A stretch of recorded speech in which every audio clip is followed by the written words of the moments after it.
Hey guys, it's Mitchie, and welcome to my 5-week through 19-week pregnancy update. So first things first, a little disclaimer. I am actually 24 weeks pregnant today.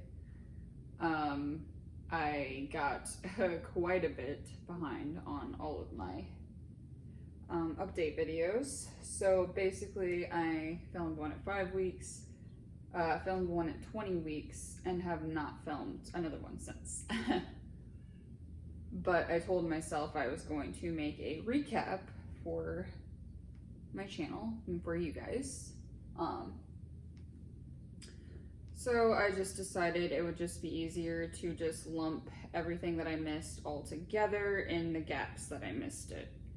So this is going to be my 5 through 19 week update, which basically, honestly, I kind of wrote everything down, and most things were the same. Really, it was just more of the development and what was going on and in our lives, what we had gotten for the baby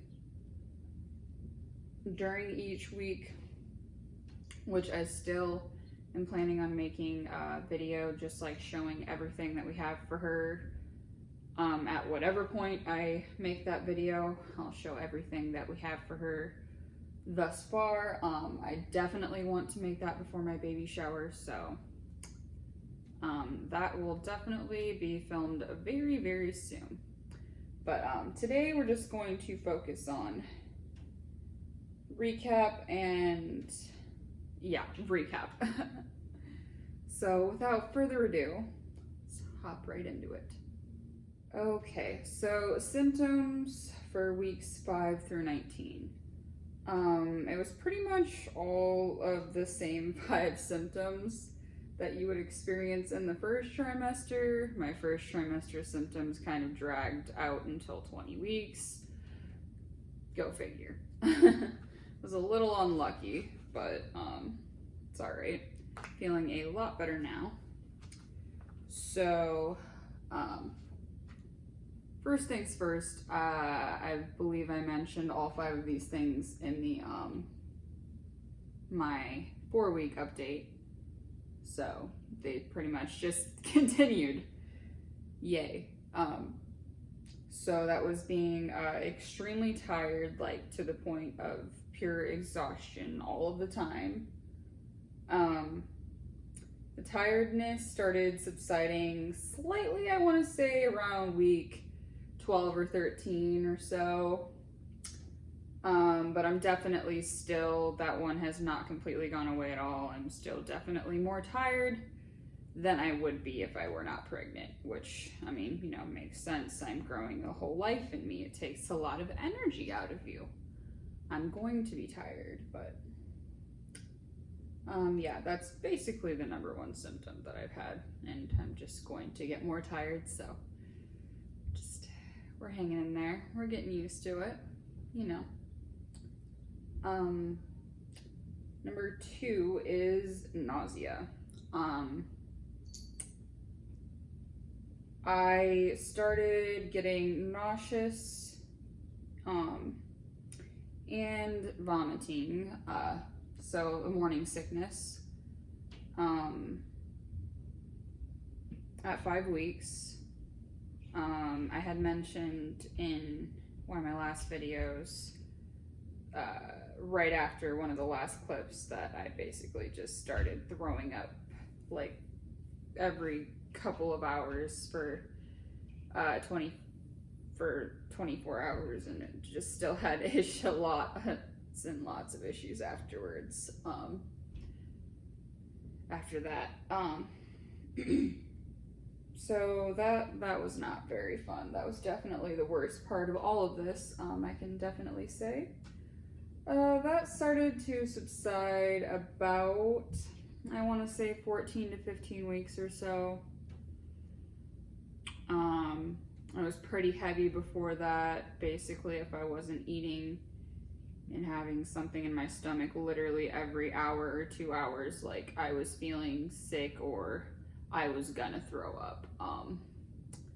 It was not fun. Yeah, that's basically the biggest issue I've had is I need to keep my stomach full. It does not like being empty. I will throw up.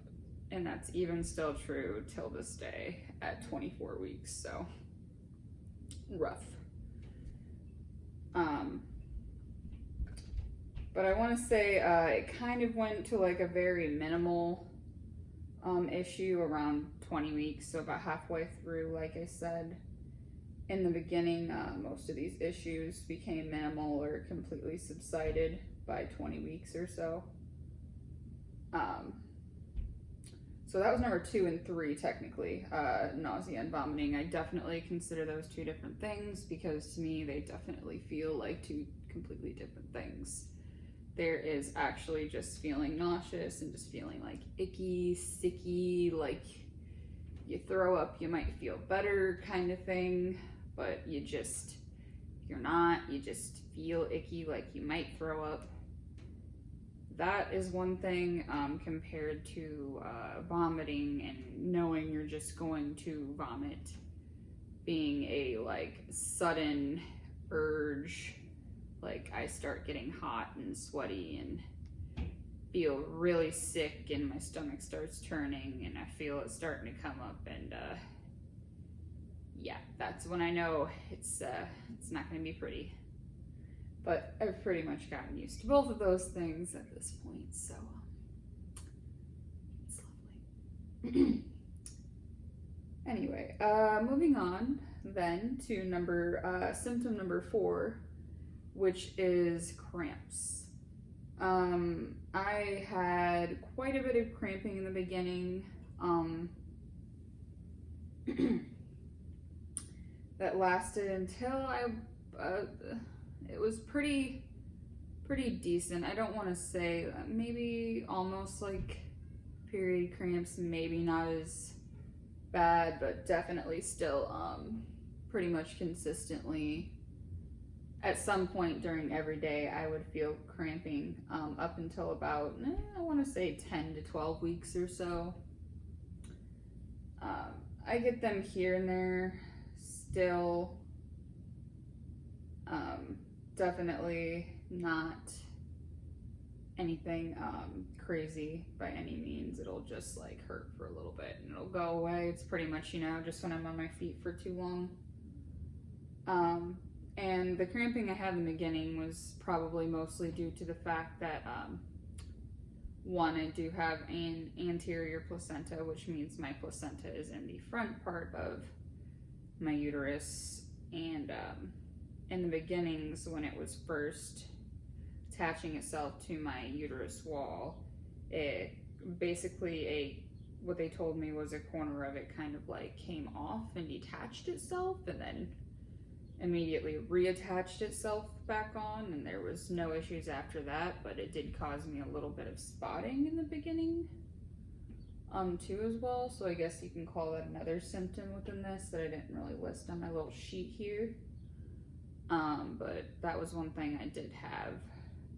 I want to say the spotting was probably between 5 and 7 weeks. In case you're curious, maybe not quite into 7 weeks, it was more around, yeah, maybe like 4 to 6-ish weeks. I had a little bit of spotting issues,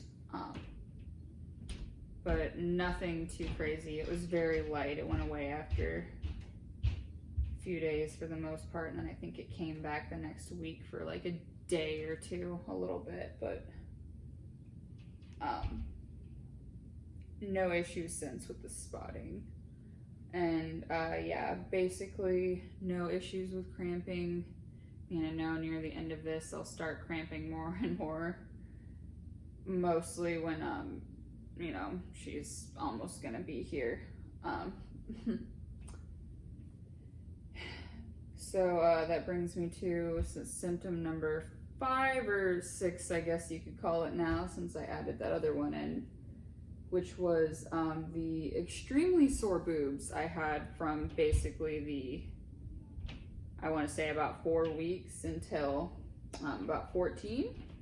So about 10 weeks, basically I could not have anything touch my chest anything tight on my chest. Sports bras started bothering me, even if they were too tight. I had to wear loose ones, or ended up getting some nursing bras to ease the pain in the beginning when they were, chest was just growing. Ooh, excuse me, coffee burp. But that subsided around 14 weeks, I want to say, and they've been sensitive here and there. I definitely feel like they're starting to get more sensitive again, and gonna stay sensitive until I have her, and then, you know, afterwards, because I do plan on breastfeeding. So that should be fun. Sore boobs and nipples. Yay! It's alright though. It's definitely totally worth it in my book, as long as I am able to actually produce and, you know, produce enough to feed her, basically. Yeah. So that's mainly all the symptoms that I could think of right offhand. Guess we can move on next to appointments. I had an appointment at 9 weeks at a women's clinic, just because I was, that was right after we moved in, like the week after we moved in to this apartment, and we had just gotten settled and hadn't been to the doctor yet, so we had to do that. So we just decided to go to a clinic, make it easier. And I got my first scan. She was already wiggling around and moving on the ultrasound. It was crazy. They said basically everything was good, and they dated me basically to my due date of October 29th, which nothing has changed with that so far. So that's awesome. Okay, so this is a picture from my 9-week scan. So I was 9 weeks and 2 days. So got a little baby there. Cute, cute.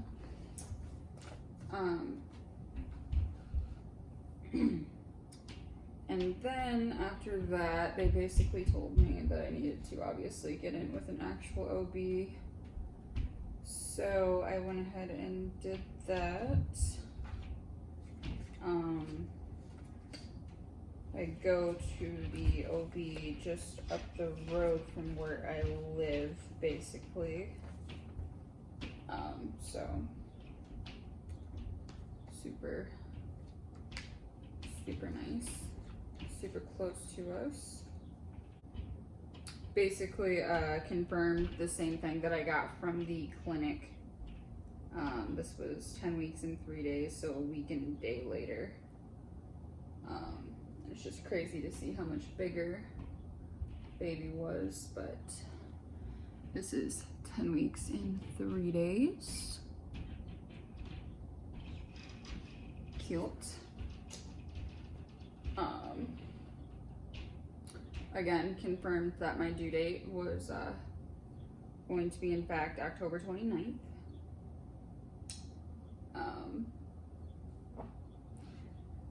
So then I didn't have another appointment until 13 weeks. They normally do one around 12 to 13 weeks, but I just had one at 10, so they didn't want to like do one too close. And in between that time, if I remember right, Chris and I did some more shopping, and we got some more clothes for the baby, and ended up getting her bouncer during that time. I keep saying her even though I didn't know it was her at this time yet. But then I got another ultrasound. Like I said, I had another appointment, another ultrasound at 13 weeks. And 13 weeks and 2 days. at that time was basically when I got my blood work done for genetic testing, and that is when I had my scan for basically the spinal scan and whatnot.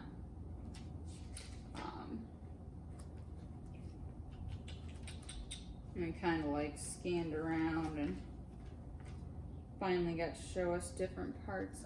This one I actually want to show more of because I honestly feel like this is the most interesting of the ultrasound pictures because I was only 13 weeks and 2 days, and we caught her like jumping basically in the ultrasound pictures. So I'll go ahead and show those. So this first one's just a cute little side body profile there. Cute. And then a little hand arm, little wave and high action. So that was super cute. Hand and arm. Another little side profile. It's a head. Kind of moving her arms around still. Kind of see her hand back there a little bit. And then here's where you see the jump. So showed you that one. And then she starts to jump and then she jumps. So I just think that that's freaking crazy. Like, what?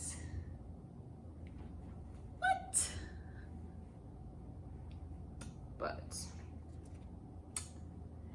yep, that's my little wiggle worm in there. Love the little baby to pieces so far, and not that I ever haven't or ever won't. I love that baby to pieces. Let's see. So that was my 13-week scan. My blood work came back shortly before. It was shortly before 14 or 15 weeks. I was either 13 weeks, 5 days, or I was either like, yeah, I think I was 13 weeks, 5 days, but I may have been 14 weeks, 5 days. We found out that we were having a girl. We were super excited, super ecstatic. We went out and bought a couple girly things, and Chris's mom went out and dropped $200 on newborn baby clothes, basically, all at Kohl's and Carter's. But honestly, it was the cutest stuff ever. So, like, you know, around 14 weeks, we ended up getting our rocking chair from one of Chris's customers from work. He's actually doing work on their house right now, funnily enough. And actually he's literally there right now as we speak, or as I'm making this video, I should say. So they are letting us borrowing a rocking chair that their grandfather made, so that's pretty cool. Something, you know, passed down like that. We also, I should have mentioned too, the bouncer that we got around 12 weeks we got from the thrift store for $20, which is actually the most expensive item we have purchased for her ourselves. We have not spent much money on this baby so far, and we have so much stuff, and I'll explain that more in a moment as we get down this list. So the rocking chair, we got a walker and a stroller also around the same time. The walker we got from one of Chris's old friends. They have a girl, and she's about 2 years old, or 1. Yeah, I think she was a little over a year old. And she had already grown out of her walker. She was walking, you know, perfectly fine on her own, so we got that for free from them. And we found a older Chico stroller off of Facebook Marketplace for $10, so that was a steal. We also found a free crib that was just missing some hardware off of Facebook Marketplace from someone. So we just need to basically go to the hardware store and hopefully they'll have the parts we need. If not, we'll, you know, probably end up making our own hardware work, and of course adhering to safety. We had another appointment at 16 weeks. That was basically just a quick checkup appointment. They listened to the heartbeat, talked to me, and they said everything was good. Any blood work I had done was coming back all good, pretty much. So everything was awesome with that. It was around 17 or 18 weeks that my old coworker and friend actually ended up giving me her changing table, since she just had her 7th baby, and she, you know, wants to finally get rid of stuff. And she also gave me her old breast pump, so I got that stuff for free. So that was super nice of her, super grateful. And I'm just going to add that around, yeah, it was also around the same time, by 20 weeks, my cousin actually had sent me a message and said that I could have her son's old pack and play and swing.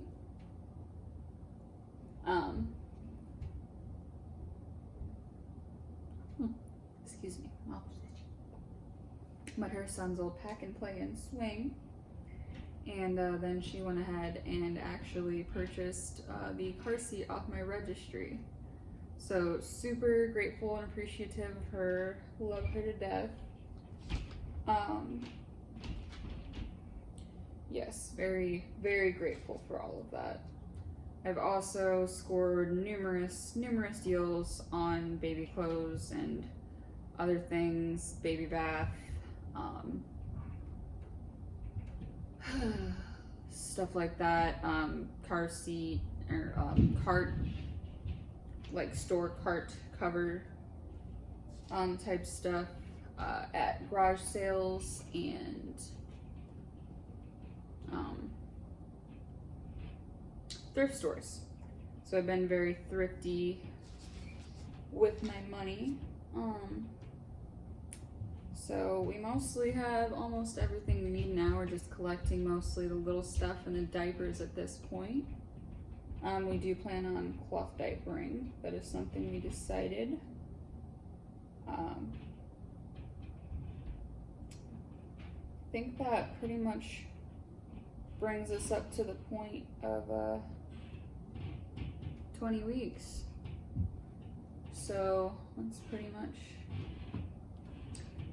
the recap of the 5 to 19 week updates that I did miss. I will be sure to insert pictures from each week because I still made sure I always took pictures every single week of this pregnancy. That is one thing I have been good about. So I'll at least be able to insert those so you can see my bump week by week, since I am a lot farther along than I was for those weeks now. but I will not make this video any longer. Thank you guys so much for watching this far. If you have, stay tuned for more updates, more baby life home stuff.